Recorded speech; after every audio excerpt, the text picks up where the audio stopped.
Talaga, mula noon hanggang ngayon, sumusuporta ako kay Presidente Bongbong Marcos, hindi dahil gusto kong tawaging loyalista, kung hindi nakita ko yung kanyang advocacy para sa pagtulong at gusto ko ring gabayan yung mga Manileño patungo sa kanyang programa talaga. Mayora sa Kasara Talugod. Kamusta po kayo? Okay naman, ito, sa kabila ng kainitan, di ba, nandito tayo, nakikisalamuha sa ating mga kababayan dito sa Maynila at kasalukuyan, nandito po tayo sa Quiapo Church para pagdasal natin yung sitwasyon natin. At the same time, yung pagdarasal na gusto ko ay magkaroon ng mapayapang eleksyon ngayong darating na May 12, 2025. Ma'am, ano po ang katotohanan sa survey ng mayoralty mayor sa Maynila? Wala namang nagsasurvey kasi bumababa ako, wala naman ako na-encounter na may nagtatanong nagsasurvey. Siguro kung legitimacy yung pag-uusapan, dapat ipakita nila yung basis ng survey. Diba? Kasi like tayo ngayon, may na-encounter ba kayo na may nag-iikot, yung previous na ilang weeks or months? Kumbaga sa akin, siguro ang survey na pagbabatayan natin, pag bumaba ka sa taong bayan, anong sasabihin? Ibig sabihin ma'am, yung survey na kumakalat ngayon, survey lang, ganun gawa nito ng mga kalaban ninyo, kunwari, malakas sila, gano'n. Actually, nagugulat nga ako na may survey ha. Kumbaga na pag-aaksaya ng panahon, pero yung survey ng kahirapan, hindi ma-survey talaga. O, titulong po. Okay po, sandali. Oo, sandali lang. Oo, sandali lang po Sagot na yun, ha? Hello. Ito na tayo sa pangalawa. Ready? Ready na kayo? Ma'am, totoo ba na hindi nila kayo sinasama sa mga survey dahil takot sila sa mga na mas kilala kayo dahil kayo lang ang walang bahid? Corruption. Sa totoo lang, siguro all of the above. Kasi para sa akin, kung patas na laban, ba't hindi ako isasama, di ba? Kasi kung patas na pagtingin, dapat kasama lahat. Kilala o hindi, artista o hindi, dapat kasama lahat. Kasi yung pagpili natin, ang pagbabatayan natin dito, yung serbisyo na ibinigay, yung malasakit, yung pagtulong, at yung talagang totoong bumababa. So, siguro baka masyado ako maganda, joke lang. Or baka pwede na rin ako pang artista, pero hindi kasi ako pang artista. Ang gusto ko makapaglingkod na direkta sa taong bayan talaga. Yun ang hangad ko mula noon pa. Pero ma'am, ano yung feelings niyo na despite sa pagmamahal niyo sa mga seniors dito sa Luzon, Maynila, ginagaya ng iba, pero hindi nila magaya-gaya? Actually, yung nakita ko ngayon, first time in history na ang senior citizen pinapatawag, binibigyan ng halaga.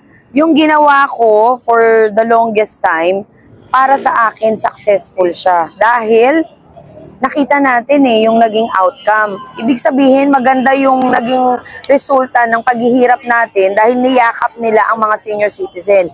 Yun lamang, nakakalungkot sapagkat ngayon lang nila ginawa dahil eleksyon na or kampanya. Ma'am, napapansin po ng mga netizen na halos dinoduplicate nila yung mga programa mo. Ano po masasabi niyo ron, ma'am? Ay, very good. Ang galing yung gumaya. Sana gayahin nyo rin yung damdamin ko. Okay lang gumaya basta para sa kabutihan. Okay lang gayahin basta yung totoo lang, yung totoong pagtulong. Kasi para sa isang taong bumaba, nagpakahirap, kung gagamitin mo lang yung taong bayan para sa pang-personal na interes, doon ako nalulungkot. Pero kung yung programa talaga na ginawa po natin at ibinigay, kung ginagaya man nila, salamat dahil marami ang makakatulong para sa mga senior citizen natin sa Maynila. Ma'am, ano yung mga plataforma, programa na gusto mong mangyari sa Maynila? May nadagdag ba simula nung nagpakilala ka, natatakbo ka sa mayor? So may nadagdag po ba sa plataforma ninyo? Actually, marami talagang naidagdag Bukod dun sa pangalagaan yung lupain sa Maynila, malagyan ng titulo, direktang pangkabuhayan sa taong bayan, hindi magkapartido, kailangan tulungan. Gusto kong mabalik yung bayanihan spirit, yung 2,000 kada buwan ng mga senior citizen. Bukod doon, maglalagay ako ng agarang recreational center para sa mga senior citizen para may sarili na silang lugar, pati yung mga kabataan, para may sarili na silang pupuntahan kapag gusto nila ng mga activities. And bukod po doon, yung budget na nawala sa barangay na nabawasan, babalik po natin at dadagdagan pa. Hindi lamang dadagdagan kung hindi bibigyan nating pansin yung mga naglilingkod sa barangay, katulad ng Barangay Tanod, Barangay Lupon, yung tagalinis sa barangay na sila ay magkaroon ng dagdag benepisyo at allowance. At syempre, maglalaan tayo ng malaking budget para sa edukasyon ng mga kabataan sa Maynila na kung saan gusto kong masiguro na mabigyan ng pantay-pantay na karapatan ang mga bata na makapag-aral at makapagtapos. At syempre, higit sa lahat, yung pangkalusugan ng Manileño na lahat dapat ng barangay ay mayroong barangay health center at yung mga public hospitals na mayroong makabagong kagamitan at malagyan ng MRI, to the echo, ultrasound at kung ano-ano pa. At yung libreng laboratory para sa ating mga senior citizen. Ma'am, may tanong po ako, ma'am. Sa mga katunggali niyo po, imbes na ilatag po nila ang kanilang mga plataforma, girian at awayan, siraan ang ginagawa nila. Sa inyo po, wala po tayo naririnig niyo, ma'am. So ano pong masasabi niyo po sa taong bayan? Siyempre nakakalungkot kasi imbis na solusyon sa problema, ang naririnig natin para sa mga gustong maglingkod sa Maynila yung away pang personal. Siguro marahil wala silang problema sa pera. Marami silang pera. Kaya hindi nila iniisip ano bang kabuhayan ng tao sa baba. Ano ba talaga yung sitwasyon natin. So yung pag-aaway nila, sana sa sarili na lang nila. Dahil ang gusto ko marinig, bilang ako ay butante rin, gusto ko marinig at gusto nating marinig yung pagtulong na gagawin nila para sa Maynila. Ma'am, napaganda po ng feedback ng mga Manileño regarding po sa transparency. Tama. Gano'n po natin ito titindigan?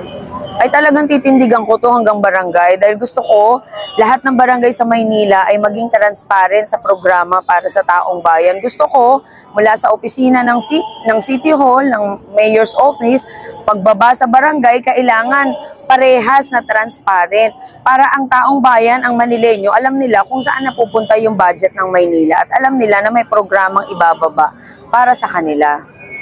Manawagan niyo po sa mga batang Maynila po.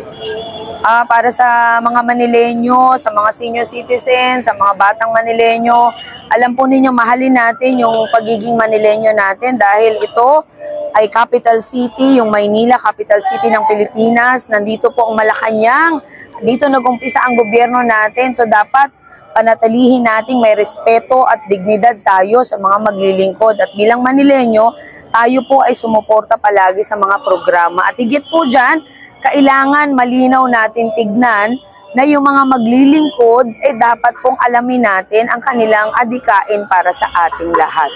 Ma'am, may kumakalat na balita na yan na naman, maatras ka na naman daw. So, mensahe mo po about dito sa kumakalat. Pag lumaban ka, pag may prinsipyo ka, may dignidad ka, hindi ka aatras. Kasi ako naniniwala ako sa bagay na mayroon ako ng prinsipyo at paniniwala na ang Manileño ay makakabangon pa rin muli. So hindi ako aatras sa laban dahil sila nakakatakot, dahil marami silang pera. Ang laban po na ito ay hindi para sa akin.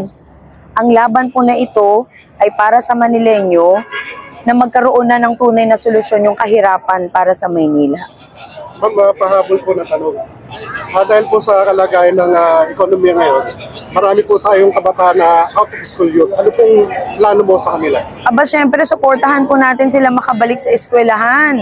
Kasi gusto ko lahat ng bata, lahat ng kabataan, teenagers, makabalik sa pag-aaral. Ito lamang yung maibibigay nating espesyal sa kanila na makakatulong para sa kanilang kinabukasan.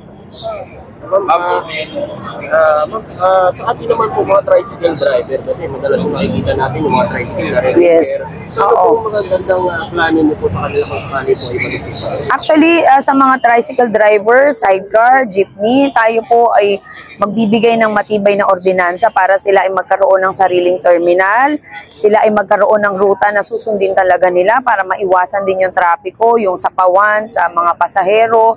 Bibigyan natin ng maayos na lugar na na kung saan sila po hindi aabalahin ng paghuli. Dahil dito, bibigyan din natin sila ng livelihood program na makakatulong para sa kanila kasi karamihan ng mga nagmamaneho ng sidecar, tricycle at jeep, mga senior citizen na rin. So siguro yung dagdag na pangkabuhayan ay makakatulong sa kanila para kung hindi na nila kaya mag-drive isang araw, ay meron silang hanap buhay pa. Ma'am, napapansin din po ng Manileño na halos nagdugit na po yung Maynila. Ano po gagawin po natin dyan para kasi maantas po para sa turismo ang Maynila as a premier city of the Philippines? Unang-una sa lahat, linisin muna natin yung hanay ng politika sa Maynila. Linisin natin yung mga programa na dapat malaman ng taong bayan, lalo na yung budget. At the same time, gusto kong malinisan talaga yung buong Maynila. Maiayos, mailagay yung mga vendor sa ayos na lugar, na kung saan yung sentro talaga, na makakapagtinda sila na hindi na kailangan singilin, ay bigay natin. Dahil ang mga vendors, ang hirap din ng buhay nila everyday, maliit na kita lamang. So siguro sa paglilingkod ko, ibibigay ko talaga yung totoong pagtulong para makatulong tayo sa kanila. Dahil sila din ang makakatulong sa sarili nila na maiangat nila yung kanilang antas sa buhay. At the same time, gusto ko talaga na makita yung pangkabuhayan at trabaho na maipapagkaloob natin sa bawat Manileño para sa Maynila. May pahabol ako tanong bilang isang loyalista o kilalang loyalista na talagang bukal sa pagtatanggol kay Pangulong Bongbong Marcos. Ngayon po ay sa iyong katunggali o kalaban dito sa lungsod ng Maynila o alkalde na si Isko Moreno. Endorso po siya ni Vice President Sara Duterte. Simula nang mawala sa kabinete ni PBBM, wala nang ginawa kundi bumanat at siraan ang Pangulo. Ano po ang reaksyon niyo rito? Ano po ang inyong may papangako sa mga kababayan natin, lalong-lalo sa mga loyalista dito sa lungsod ng Maynila? Alam niyo, unang-una sa lahat, ang pagiging loyalista hindi lang dahil tayo ay nasa hanay ng ating mahal na Pangulong Bongbong Marcos. Loyalista sa pagmamahal dahil kailangan tayo ay tumulong talaga. At the same time, sana bigyan naman natin ng respeto ang ating gobyerno, lalo na yung ating mahal na Presidente Bongbong Marcos. Hindi naman biro ang maglingkod at paglingkuran ng buong Pilipinas. Kung mayroon man kayo nakikita, imbis na punahin po ninyo, dapat tulungan na lang natin na maiayos at maiangat din talaga yung ating ekonomiya. Ako talaga, mula noon hanggang ngayon, sumusuporta ako kay Presidente Bongbong Marcos, hindi dahil gusto kong tawaging loyalista, kung hindi nakita ko yung kanyang advocacy para sa pagtulong at gusto ko ring gabayan yung mga Manileño patungo sa kanyang programa talaga. Ma'am, ito lang po, nag-launch ba kasi yung kahapon yung 20 per kilo na bigas na pangarap ng ating Pangulong Bongbong Marcos?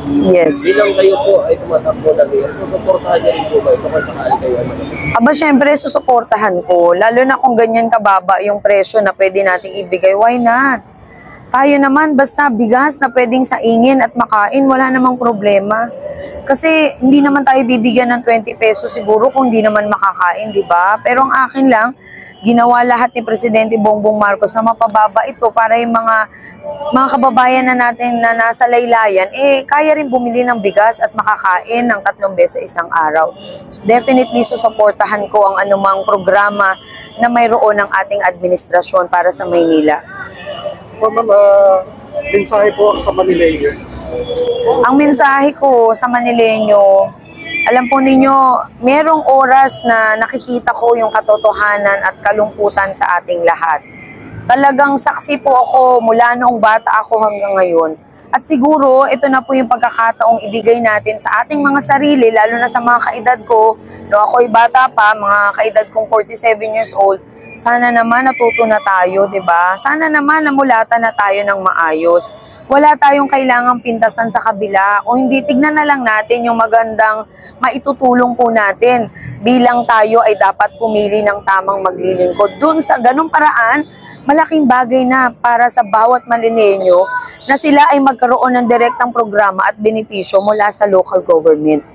Kaya sana, Manileño, tignan natin yung totoong simbolo ng pagiging city natin, yung pagiging city ng Maynila. Sana tignan natin yung bawat damdamin ng kandidato. Huwag naman natin isarado yung ating kaisipan dahil hindi natin kakampihan, hindi natin kapartido yan. Tanggalin na po natin yung bulok na sistema ng politika sa Maynila para umasenso talaga tayong lahat. Maraming salamat po.